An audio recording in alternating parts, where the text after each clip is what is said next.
nakaka-stress. Hindi na nga magkasundo si Batang Anino at si Batang Putik. Dati nga sobrang magkasundo talaga nila. Ayan, at nag-uunahan pa ngayon sa pagtingin sa salamin. Kapag nauna si Batang Anino, hinahayaan niya lang. Pero kapag siya ang nauna, Diyos ko, hindi na talaga makaporma. Ayan, nahawa na nga siya sa beshi niya. Pero nagulat lang ako isang araw, ganito na nga yung setup nila. Wala namang men si Batang Anino. Pero hindi ko alam kung bakit napakasungit niya nga dito kay Batang Putik. Lumalapit pa nga lang si Batang Putik, naiirita na talaga siya sa itsura. Mukhang si Batang Putik nga ata ang pinaglilihian niya.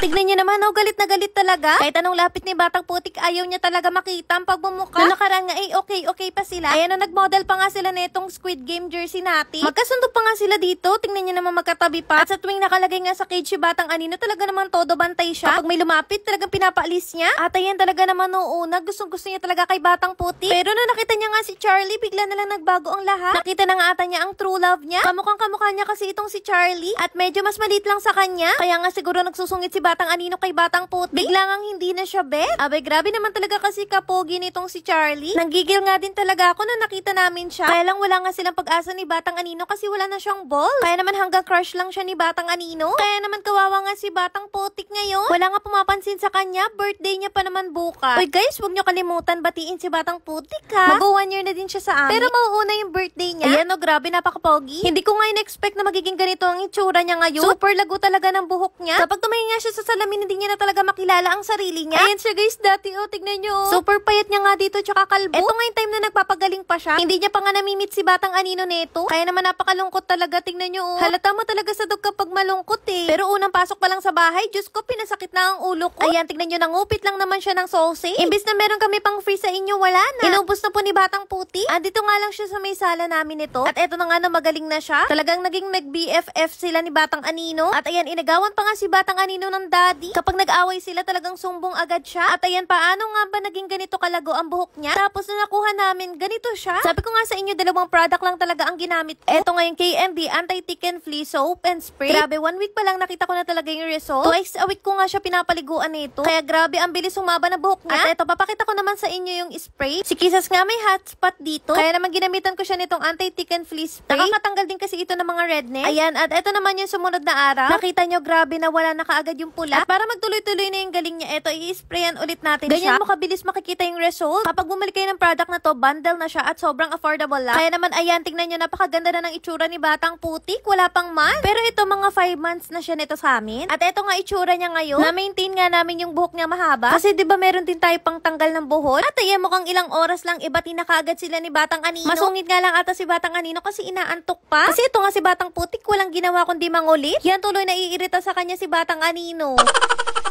At ayun guys, kung nakaabot nga kayo hanggang dito, i-comment nyo naman yung mga pictures ng fur babies nyo na lagi nakasubaybay sa amin. Maraming salamat po sa pananood. Share ko nga sa inyo itong mga products namin. Ito nga pala yung KMD Detangling Spray. Gamitin mo to kung madaming buhol yung fur babies mo. I-spray mo lang siya sa may buhol tapos i-brush mo, matatanggal na. Next naman itong pantanggal ng buhok sa tenga. KMD Ear Powder. Makakatulong ito para mabilis nga mabunot yung buhok nila sa tenga. Ito kasi yung dahilan kung bakit bumabaho nga yung tenga nila. Kapag natanggal mo na yung buhok, ito naman yung gamitin. KMD Ear Cleaning Solution. Ito naman yung magtatanggal ng dumi sa loob ng tenga nila. At tatatanggal din ito yung mabahong amo. Nakakatanggal din ito ng ear mite. At nakakapagpagaling ng mga maliliit na sugat sa tenga. Kung gusto mo order nito, nasa comment section